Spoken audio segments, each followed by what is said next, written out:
নমস্কাৰ আপোনালোক সকলোকে আমাৰ অন্য এটা ভিডিঅ'লৈ স্বাগতম জনালোঁ। মই হৈছোঁ পবিত্ৰ বৰা আৰু আপোনালোকে চাই আছে ষ্টাডি উইথ পবিত্ৰ। আজিৰ ভিডিঅ'টো আমি ADRE grade 4 grade 3 Assam police SI এইসমূহ পৰীক্ষাত আহিব পৰা কিছুমান ইম্পৰ্টেণ্ট কুৱেশ্যন লৈ আহিছোঁ। গতিকে শেষলৈকে আপোনালোকে ভিডিঅ'টো চাব। যিসকলে আমাৰ চেনেলটো এতিয়াও ছাবস্ক্ৰাইব কৰা নাই সেইসকলে চেনেলটো ছাবস্ক্ৰাইব কৰি বন্ধু বান্ধৱীৰ সৈতে শ্বেয়াৰ কৰি দিব। তেন্তে বেছি দেৰি নকৰি কুৱেশ্যনসমূহৰ মাজলৈ যাব বিচাৰিছোঁ। আজিৰ প্ৰথম কুৱেশ্যনটো সুধিছে অসমীয়া ব্যক্তিয়ে প্ৰকাশ কৰা প্ৰথম অসমীয়া বাতৰি কাকতখনৰ নাম কি আছিল? অসমীয়া ব্যক্তিয়ে প্ৰকাশ কৰা প্ৰথম অসমীয়া বাতৰি কাকতখনৰ নাম কি আছিল সুধিছে। ইয়াৰ ৰাইট এনচাৰটো হৈছে অপশ্যন চি আসাম বিলাসিনী। আসাম বিলাসিনী হৈছে অসমীয়া ব্যক্তিয়ে প্ৰকাশ কৰা প্ৰথম অসমীয়া বাতৰি কাকত। এতিয়া আহিছোঁ তাৰ পিছত 2 নম্বৰ কুৱেশ্যনটোলৈ। 2 নম্বৰ কুৱেশ্যনটো সুধিছে ভোৰতাল নৃত্যৰ আৰম্ভণি কোন ঠাইৰ পৰা হৈছিল? ভোৰতাল নৃত্যৰ আৰম্ভণি কোন ঠাইৰ পৰা হৈছিল সুধিছে। ইয়াৰ ৰাইট এনচাৰটো হৈছে অপশ্যন এ বৰপেটা। ভোৰতাল নৃত্যৰ আৰম্ভণি বৰপেটাৰ পৰা হৈছিল। এতিয়া আহিছোঁ তাৰ পিছত 3 নম্বৰ কুৱেশ্যনটোলৈ। 3 নম্বৰ কুৱেশ্যনটো সুধিছে প্ৰথম অসমীয়া কথা কবিতাৰ ৰচয়িতা কোন? প্ৰথম অসমীয়া কথা কবিতাৰ ৰচয়িতা কোন সুধিছে। ইয়াৰ ৰাইট এনচাৰটো হৈছে অপশ্যন বি যতীন্দ্ৰনাথ দুৱৰা। যতীন্দ্ৰনাথ দুৱৰা হৈছে প্ৰথম অসমীয়া কথা কবিতাৰ ৰচয়িতা। এতিয়া আহিছোঁ তাৰ পিছত 4 নম্বৰ কুৱেশ্যনটোলৈ। 4 নম্বৰ কুৱেশ্যনটো সুধিছে প্ৰথম অসমীয়া গদ্য কথাগীতাৰ লেখক কোন? প্ৰথম অসমীয়া গদ্য কথাগীতাৰ লেখক কোন সুধিছে। ইয়াৰ ৰাইট এনচাৰটো হৈছে অপশ্যন এ ভট্টদেৱ। ভট্টদেৱ হৈছে কথাগীতাৰ লেখক। তেখেতকে গদ্য সাহিত্যৰ জনক বুলি কোৱা হয়। এতিয়া আহিছোঁ তাৰ পিছত 5 নম্বৰ কুৱেশ্যনটোলৈ। 5 নম্বৰ কুৱেশ্যনটো সুধিছে দূৰদৰ্শন যোগে সম্প্ৰচাৰিত প্ৰথম চলচ্চিত্ৰখনৰ নাম কি? দূৰদৰ্শন যোগে সম্প্ৰচাৰিত প্ৰথম অসমীয়া চলচ্চিত্ৰখনৰ নাম কি সুধিছে। ইয়াৰ ৰাইট এনচাৰটো হৈছে অপশ্যন চি বৃষ্টি। বৃষ্টি হৈছে দূৰদৰ্শন যোগে সম্প্ৰচাৰিত প্ৰথম অসমীয়া চলচ্চিত্ৰ আৰু এইখনৰ পৰিচালক আছিলে দেউতী বৰুৱা। এতিয়া আহিছোঁ তাৰ পিছৰ 6 নম্বৰ কুৱেশ্যনটোলৈ। 6 নম্বৰ কুৱেশ্যনটো সুধিছে আনন্দমঠ কাৰ ৰচনা? আনন্দমঠ কাৰ ৰচনা সুধিছে। ইয়াৰ ৰাইট এনচাৰটো হৈছে অপশ্যন ডি বংকিম চন্দ্ৰ চেটাৰ্জী। বংকিম চন্দ্ৰ চেটাৰ্জীয়ে আনন্দমঠ ৰচনা কৰিছিল। এতিয়া আহিছোঁ তাৰ পিছৰ 7 নম্বৰ কুৱেশ্যনটোলৈ। 7 নম্বৰ কুৱেশ্যন সুধিছে উত্তৰাখণ্ডক পুৰণি কি নামেৰে জনা গৈছিল? উত্তৰাখণ্ডক পুৰণি কি নামেৰে জনা গৈছিল সুধিছে। ইয়াৰ ৰাইট এনচাৰটো হৈছে অপশ্যন এ উত্তৰাঞ্চল। উত্তৰাঞ্চল বুলি উত্তৰাখণ্ডক পুৰণি জনা গৈছিল। এতিয়া আহিছোঁ তাৰ পিছৰ 8 নম্বৰ কুৱেশ্যনটোলৈ। 8 নম্বৰ কুৱেশ্যন সুধিছে পাটনা কোনখন নদীৰ পাৰত অৱস্থিত? পাটনা কোনখন নদীৰ পাৰত অৱস্থিত সুধিছে। ইয়াৰ ৰাইট এনচাৰটো হৈছে অপশ্যন বি গংগা। পাটনা গংগা নদীৰ পাৰত অৱস্থিত। এতিয়া আহিছোঁ 9 নম্বৰ কুৱেশ্যনটোলৈ। 9 নম্বৰ কুৱেশ্যনটো সুধিছে গাৰ্ডেন চিটি বুলি কোনখন ঠাইক জনা যায়? গাৰ্ডেন চিটি বুলি কোনখন ঠাইক জনা যায় সুধিছে। ইয়াৰ ৰাইট এনচাৰটো হৈছে অপশ্যন চি বাংগালুৰু। বাংগালুৰুক গাৰ্ডেন চিটি বুলি জনা যায়। পিংক চিটি বুলি কোনখন ঠাইক জনা যায় সকলোৱে কমেণ্ট এটা কৰি জনাবা। সেই কুৱেশ্যনটো আমি আগত আলোচনা কৰিছিলোঁ, সকলোৱে চাগেই জানে, গতিকে কমেণ্ট কৰিবা। এতিয়া আহিছোঁ তাৰ পিছত 10 নম্বৰ কুৱেশ্যনটোলৈ। 10 নম্বৰ কুৱেশ্যনো সুধিছে ৰাজস্থানৰ ৰাজধানী কি? ৰাজস্থানৰ ৰাজধানী কি সুধিছে। ইয়াৰ ৰাইট এনচাৰটো হৈছে অপশ্যন এ জয়পুৰ। জয়পুৰ হৈছে ৰাজস্থানৰ ৰাজধানী। তাৰ পিছৰ 11 নম্বৰ কুৱেশ্যনো সুধিছে নেপালৰ ৰাজধানী কি? নেপালৰ ৰাজধানী কি সুধিছে। ইয়াৰ ৰাইট এনচাৰটো হৈছে অপশ্যন চি কাঠমাণ্ডু। কাঠমাণ্ডু হৈছে নেপালৰ ৰাজধানী আৰু নেপালৰ মুদ্ৰাৰ নাম হৈছে নেপালী ৰুপী। সকলোৱে মুদ্ৰাসমূহ ভালদৰে চাব, দেশসমূহৰ আহিব পাৰে। আহিছোঁ তাৰ পিছৰ 12 নম্বৰ কুৱেশ্যনটোলৈ। 12 নম্বৰ কুৱেশ্যন সুধিছে তলৰ কোনজন কামৰূপৰ ৰজা হৰ্ষবৰ্ধনৰ সমসাময়িক আছিল? কামৰূপৰ কোনজন ৰজা হৰ্ষবৰ্ধনৰ সমসাময়িক আছিল সুধিছে। ইয়াৰ ৰাইট এনচাৰটো হৈছে অপশ্যন এ ভাস্কৰ বৰ্মন। ভাস্কৰ বৰ্মন হৰ্ষবৰ্ধনৰ সমসাময়িক ৰজা আছিল। এতিয়া আহিছোঁ তাৰ পিছত 13 নম্বৰ কুৱেশ্যনটোলৈ। 13 নম্বৰ কুৱেশ্যনো সুধিছে অসম চুক্তিৰ ফলস্বৰূপে কোনটো শোধনাগাৰ স্থাপন কৰা হৈছিল? অসম চুক্তিৰ ফলস্বৰূপে কোনটো শোধনাগাৰ স্থাপন কৰা হৈছিল সুধিছে। ইয়াৰ ৰাইট এনচাৰ কোনটো হয় সকলোৱে কমেণ্ট কৰি জনাব বুলি আশা থাকিল। এইটো যিহেতু আমি আগত আলোচনা কৰি থকা, গতিকে তোমালোকে কমেণ্টত 13 number কুৱেশ্যনটোৰ right answer A B C D কোনটো হয় তেনেকৈ কমেণ্ট কৰি জনাবা। সকলোৱে যিমানখিনিয়ে ভিডিঅ'টো চাওক সকলোৱে কমেণ্ট এটা কৰি জনাবা বুলি আশা থাকিল। বহুতে কমেণ্ট নকৰে, আপোনাৰ 3000 4000 ভিউজ হ'লেও তাত কমেণ্ট মাত্ৰ 10টা 15টা আহে। গতিকে সকলোৱে কমেণ্ট কৰিবা, শুদ্ধ ভুল দুইটাই হ'ব পাৰে, গতিকে কমেণ্ট কৰি চাবা। কোনটো হয় এতিয়া এসো তাৰ পিছৰ 14 নম্বৰ কোৱেশ্চনটোলে 14 নম্বৰ কোৱেশ্চনটো সুধিছে নাগালেণ্ড অসমৰ পৰা কোন চনত পৃথক হৈছিল নাগালেণ্ড অসমৰ পৰা কোন চনত পৃথক হৈছিল সুধিছে ইয়াৰ ৰাইট এনসাৰটো হৈছে অপচন এ 1963 চনত 1963 চনত নাগালেণ্ড অসমৰ পৰা পৃথক হৈছিল এতিয়া এসো তাৰ পিছৰ 15 নম্বৰ কোৱেশ্চনটোলে 15 নম্বৰ কোৱেশ্চনটো সুধিছে মহেঞ্জোদাৰো কোন নদীৰ পাৰত অৱস্থিত মহেঞ্জোদাৰো কোন নদীৰ পাৰত অৱস্থিত সুধিছে ইয়াৰ ৰাইট এনসাৰটো হৈছে অপচন বি সিন্ধু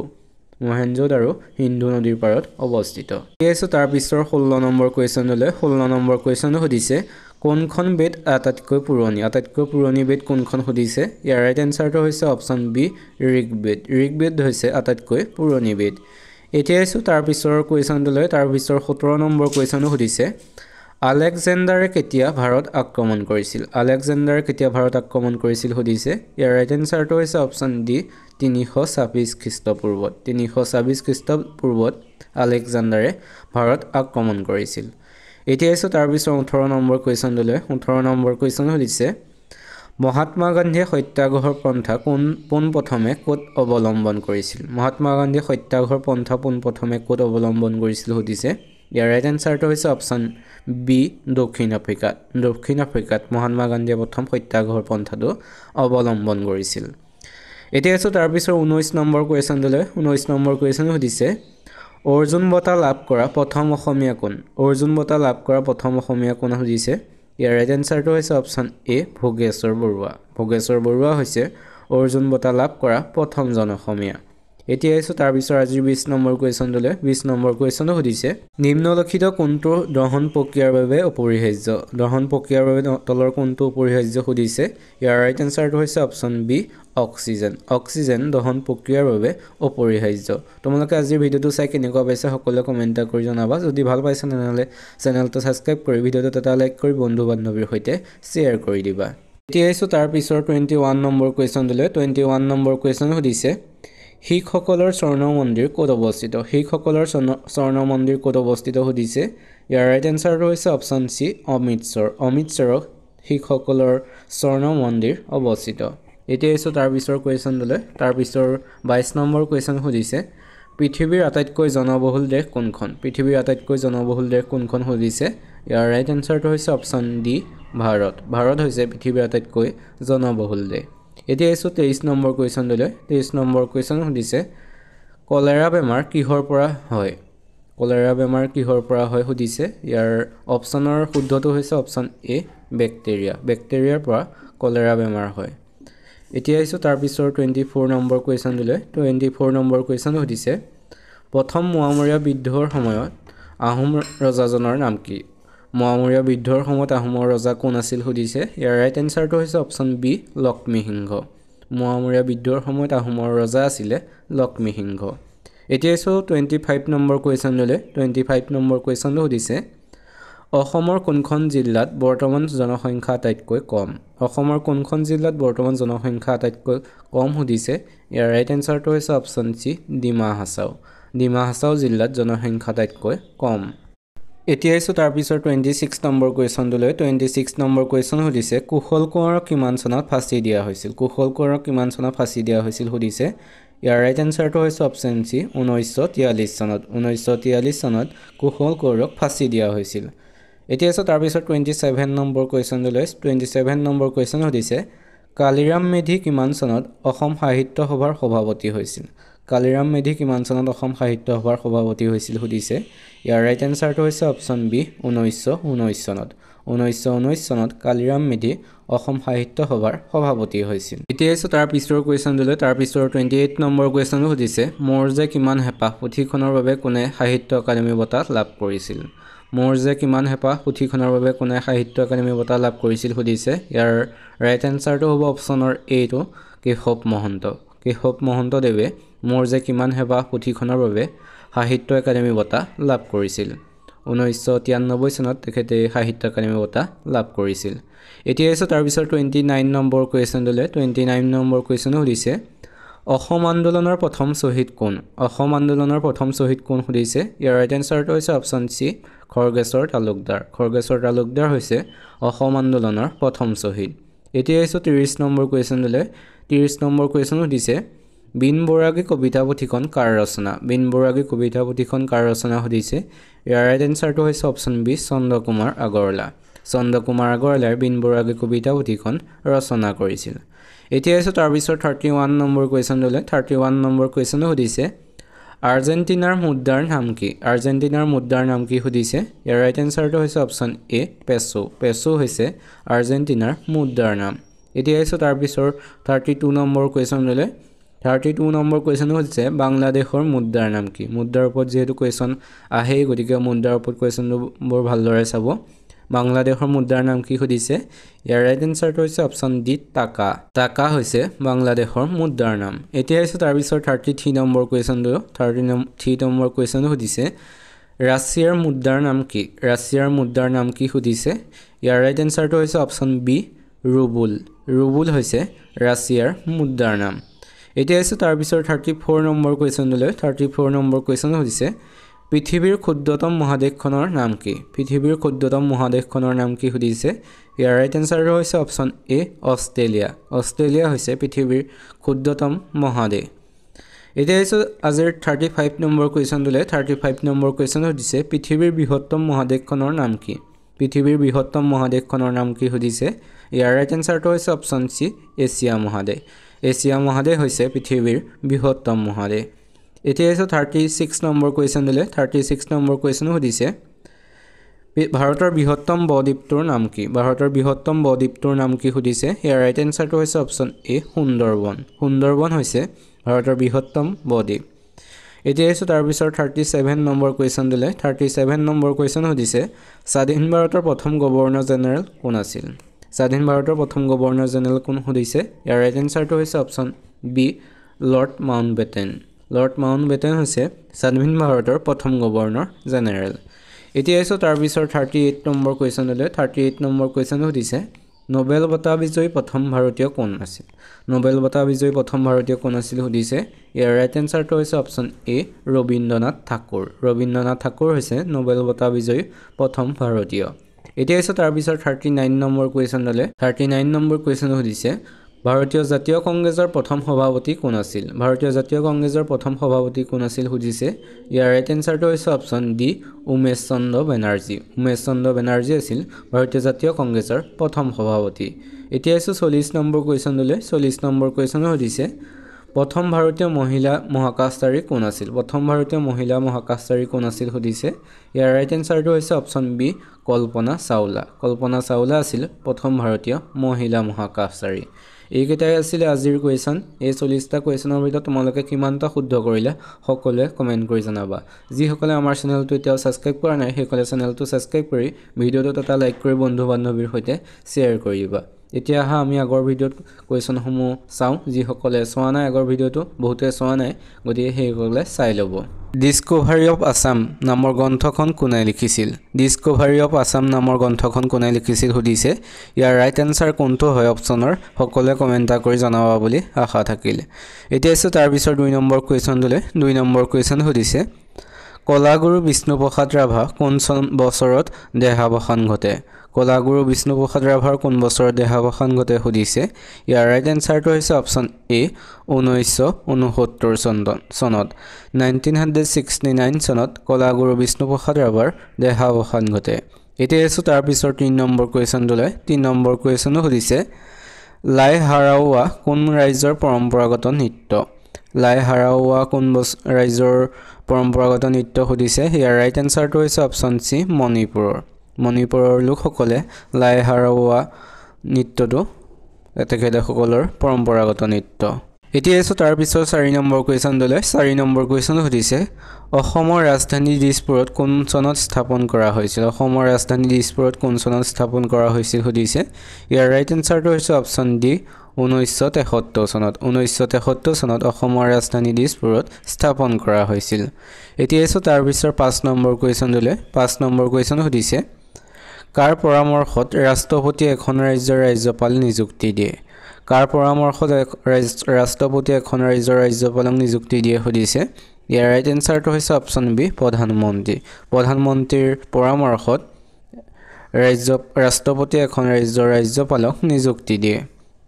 এতিয়া এছো তাৰ পিছৰ 6 নম্বৰ কুৱেশ্যনলৈ 6 নম্বৰ কুৱেশ্যন সুধিছে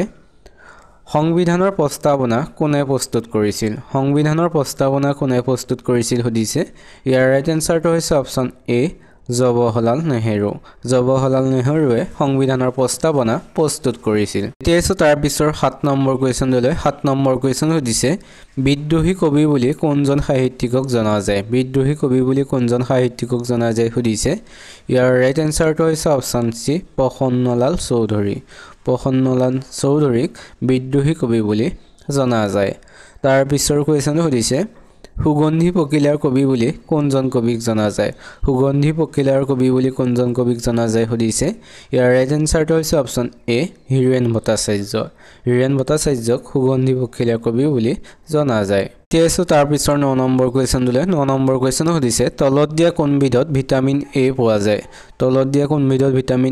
যায় সুধিছে ইয়াৰ অপচন দিছে অপচন এ মৌ অপচন বি গাজৰ অপচন সি কমলা অপচন ডি আপেল এই অপচন কেইটাৰ ভিতৰত শুদ্ধ উত্তৰটো হৈছে অপচন বি গাজৰত ভিটামিন এ পোৱা যায় তেছো তাৰ পিছৰ 10 নম্বৰ কুৱেশ্যনলৈ 10 নম্বৰ কুৱেশ্যন সুধিছে অসমৰ কোন ঠাইত বন গৱেষণা কেন্দ্ৰ আছে সুধিছে ইয়াৰ ৰাইট এনসাৰটো হৈছে অপচন সি যোৰহাটত বন গৱেষণা কেন্দ্ৰ আছে এতিয়া এছো তাৰ পিছৰ 11 নম্বৰ কুৱেশ্যনলৈ 11 নম্বৰ কুৱেশ্যন সুধিছে লৰ্ড কাৰ্জনে কিমান চনত কাজিৰঙাক সংৰক্ষিত অঞ্চল বুলি ঘোষণা কৰিছিল লৰ্ড কাৰ্জনে কিমান চনত কাজিৰঙাক সংৰক্ষিত অঞ্চল বুলি ঘোষণা কৰিছিল সুধিছে ইয়াৰ ৰাইট এনসাৰটো হৈছে অপচন এ 1904 চনত লৰ্ড কাৰ্জনে কাজিৰঙাক সংৰক্ষিত অঞ্চল বুলি ঘোষণা কৰিছিল এতিয়া এছো তাৰ পিছৰ 12 নম্বৰ কুৱেশ্যনলৈ 12 নম্বৰ কুৱেশ্যন সুধিছে মিৰ জুমলাৰ লগত অহা ইতিহাসবিদজনৰ নাম কি সুধিছে ইয়াৰ ৰাইট এনসাৰটো হৈছে অপচন বি চিহাবুদ্দিন তালিছ হৈছে মিৰ জুমলাৰ লগত অহা ইতিহাসবিদজনৰ নাম এতিয়া এছো তাৰ পিছৰ 13 নম্বৰ কুৱেশ্যনলৈ 13 নম্বৰ কুৱেশ্যন সুধিছে অসম দিৱস কেতিয়া পালন কৰা হয় সুধিছে ইয়াৰ ৰাইট এনসাৰটো হৈছে অপচন বি 2 ডিচেম্বৰ তাৰিখে অসম দিৱস পালন কৰা হয় এতিয়া এছো তাৰ পিছৰ 14 নম্বৰ কুৱেশ্যনলৈ 14 নম্বৰ কুৱেশ্যন সুধিছে কৌৰৱ ৰাজকুমাৰ দুৰ্যোধনৰ লগত বিয়া দিয়া ভগদত্তৰ কন্যাৰ নাম কি আছিল সুধিছে ইয়াৰ ৰাইট এনসাৰটো হৈছে অপচন এ ভানুমতীক ভগদত্তৰ কন্যা হৈ তেখেতক দুৰ্যোধনলৈ বিয়া দিছিল এতিয়া এছো তাৰ পিছৰ 15 নম্বৰ কুৱেশ্যনলৈ 15 নম্বৰ কুৱেশ্যন সুধিছে 2024 বৰ্ষৰ ইউক্ৰেইন শান্তি সন্মিলন কোনখন দেশত আয়োজিত হ'ব 2024 চনৰ ইউক্ৰেইন শান্তি সন্মিলন কোনখন দেশত অনুষ্ঠিত হ'ব সুধিছে ইয়াৰ ৰাইট এনসাৰটো হৈছে অপচন সি ছুইজাৰলেণ্ডত 2024 বৰ্ষৰ ইউক্ৰেইন শান্তি সন্মিলন আয়োজিত হ'ব এতিয়া হৈছে 16 নম্বৰ কুৱেশ্যনলৈ 16 নম্বৰ কুৱেশ্যন সুধিছে উত্তৰ পূৰ্বাঞ্চলৰ কোনখন ৰাজ্যত চড়ক উৎসৱ উদযাপন কৰা হয় সুধিছে ইয়াৰ ৰাইট এনসাৰটো হৈছে অপচন বি অৰুণাচল প্ৰদেশত চড়ক উৎসৱ উদযাপন কৰা হয় এতিয়া আছে তাৰ পিছৰ 17 নম্বৰ কুৱেশ্যনলৈ 17 নম্বৰ কুৱেশ্যন সুধিছে অসমৰ বাহিৰত প্ৰকাশ পোৱা প্ৰথম অসমীয়া আলোচনীখনৰ নাম কি সুধিছে ইয়াৰ ৰাইট এনসাৰটো হৈছে অপচন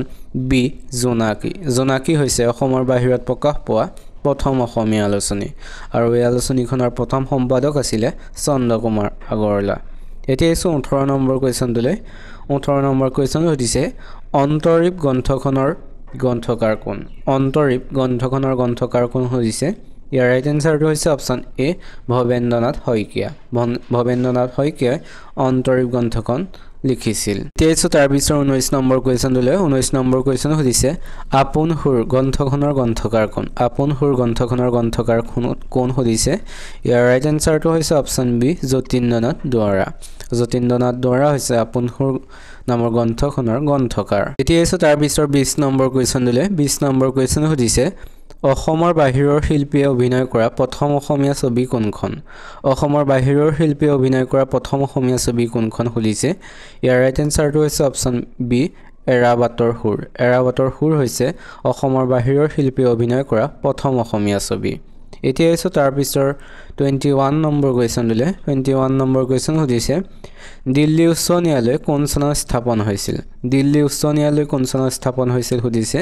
ইয়াৰ ৰাইট এনসাৰটো হৈছে অপচন সি 1966 চনত 1966 চনত দিল্লী উচ্চ ন্যায়ালয় স্থাপন হৈছিল আপোনালোকে আজিৰ ভিডিওটো চাই কেনেকুৱা পাইছা সকলোৱে কমেন্ট কৰি জনাবা যদি ভাল পাইছা তেনেহলে ভিডিওটোত এটা লাইক কৰি চেনেলটো সাবস্ক্ৰাইব কৰি বন্ধু বান্ধৱীৰ সৈতে শেয়াৰ কৰি দিবা যি সকলে ADRE grade 3 grade 4 Assam police SI সমূহৰ বাবে প্ৰস্তুতি চলাই আছে সেই সকলৰ বাবে সুবিধা হোৱাকৈ তোমালোকৰ যি সমূহ এডুকেশ্যনৰ গ্ৰুপ আছে সেই সমূহত শেয়াৰ কৰি দিবা বুলি আশা থাকিল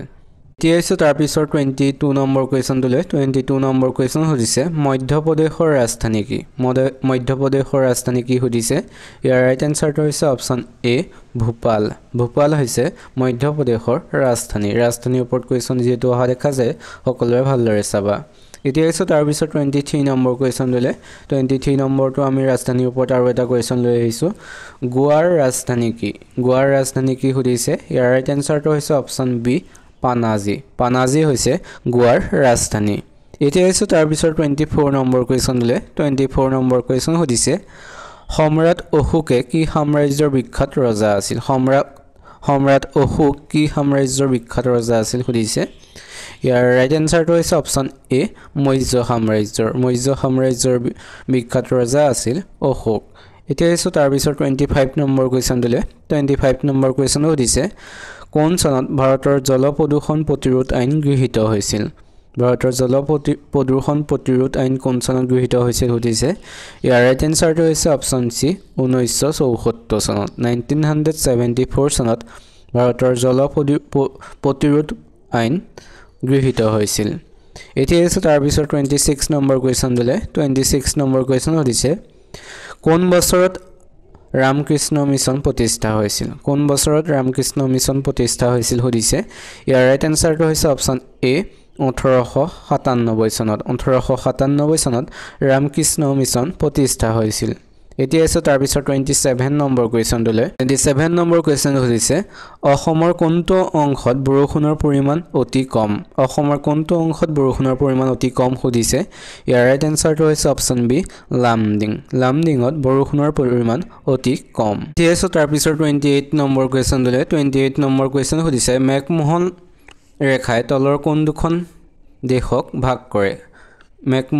ৰেখাই তলৰ কোন দুখন দেশক ভাগ কৰে সুধিছে ইয়াৰ ৰাইট এনসাৰটো হৈছে অপচন এ ভাৰত আৰু চীনক মেকমোহন ৰেখাই ভাগ কৰে এতিয়া তাৰ পিছৰ 29 নম্বৰ কোৱেশ্চন দিলে 29 নম্বৰ কোৱেশ্চন সুধিছে ভাৰতীয় সংবিধানৰ কোনটো অনুচ্ছেদে মৌলিক কৰ্তব্যৰ বিষয়ে আলোচনা কৰে সুধিছে ইয়াৰ ৰাইট এনসাৰটো হৈছে অপচন সি 51A অনুচ্ছেদে মৌলিক কৰ্তব্যৰ বিষয়ে আলোচনা কৰে এতিয়া আজিৰ 30 নম্বৰ কোৱেশ্চন দিলে 30 নম্বৰ কোৱেশ্চন সুধিছে